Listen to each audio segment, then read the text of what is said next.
Do you know what time it is?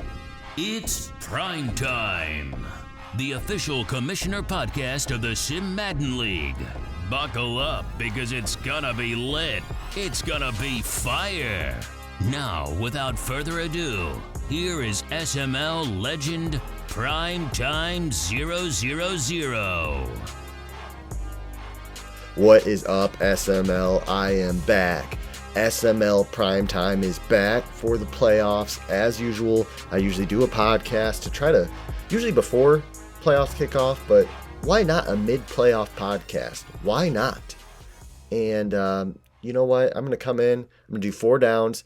A lot of shows do the 4 down things, but remember where this originated. Remember who created the 4 down topic ideas. That was me. I did that for Total Access back in the day. Shout out to ZZ the Great if you're listening. Anyway, let's go ahead. First down. I just want to clear the air. Listen, I made some comments about RD, and they keep getting brought back up. I said basically, RD without Cam Akers is not a great player. And people have been trying to use that against me. Before both of my playoff games now, people are saying, oh, Prime, if he loses without Jonathan Taylor, it's going to be bad. RD's going to snap back. No, first of all, I've won 16 championships. RD hasn't done anything before Cam Akers went off, and then he got hurt, and RD did nothing. He got beat down by Meats. It was ugly. It was just ugly. He's not the same player without a superstar running back. And honestly, I think that roster doesn't matter weeks 1 through 17. If you're a great player, you're going to find a way to get the job done weeks 1 through 17. If you're truly a top 10 player, you'll make the playoffs with whatever roster you have. Now, where it gets interesting is when your roster is subpar and the other guys is really good in the playoffs, because usually guys are close in skill level come playoff time. Look at Dan. Dan's a perfect example. Last Madden cycle, he had an Eagles team that was pretty bad, actually. And he played Sunday, and he couldn't get over the hump against Washington. He just could never beat Sunday, and a lot of people said a lot of things. But Dan was truly, skill-wise, he was on the same level as Sunday, but he couldn't beat him because his team wasn't that good. And he joined late, so it wasn't really his fault. It's just how the cards laid for him. So now, unless if you're me, the GOAT, usually people can't overcome a roster discrepancy, but not everybody's me, so I understand. Let's move on now to second down. Who's got the pressure in this playoff run, right? That's a big thing, is pressure. You've seen Rowan Kuh. He's young. He just got his first playoff win, and then the walls came crashing down. I mean, the walls came down, and it was an emotional game for him. He hadn't been in that moment. He had Faz on the ropes. I mean, it was the 12th round. He was just punching Faz in the body, and then he just took one on the chin and lost on a late knockout at the bell. So all that said, who's got the pressure going in still? I'm going to say Faz in the NFC's got a lot of pressure. I know he beat Rowan Kuh, but he cannot be pleased with that performance. He's going to say a win's a win, and I get that. A win is a win, but you got to look at how you played. You can't feel good about that. It's not like you gained confidence winning that game. Rowan lost that game. You didn't win that game. And that's going to be interesting when you go and play, I'm going to say, QP in the NFC Championship game. Also, NFC significantly weaker than the AFC, by the way. And now, in the AFC, you got to look at Bomber. It's Faz and Bomber. I mean, they both had the pressure on. Faz was the SML darling for a while, the next big thing. He made the Super Bowl and then blew a 20-point lead against Dan.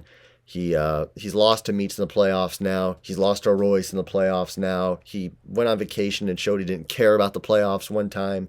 And he turned around and lost to RD in the playoffs on a clutch drive. He threw an interception.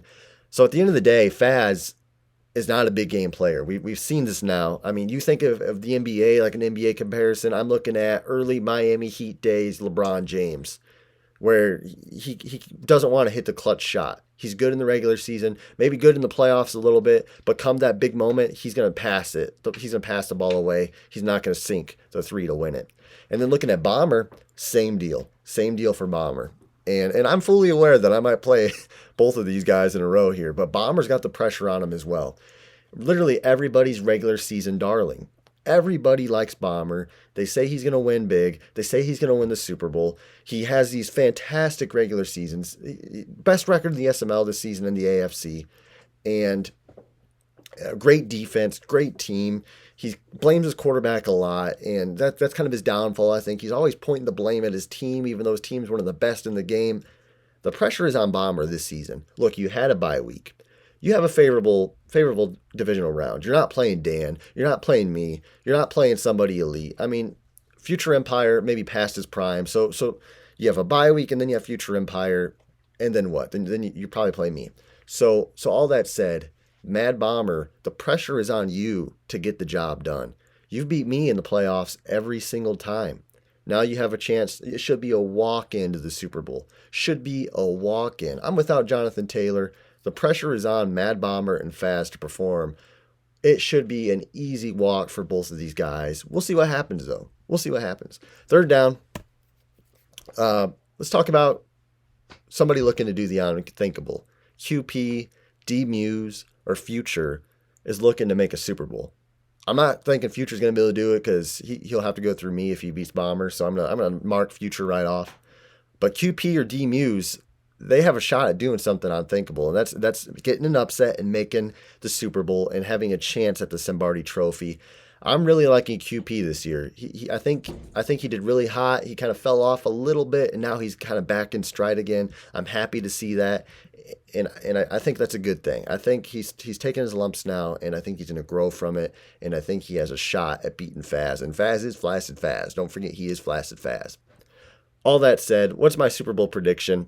I'm going to say it's QP, and if I don't make it, then it'll be Bomber. But I'm going to say it's QP versus myself. We're going to have the Washington football team versus the Colts. And you know what day we're going to be doing this around? Memorial Day. Just like last year, 1 year ago, like from 2 weeks from now, would have been the Memorial Day Miracle where I lost against the Washington football team.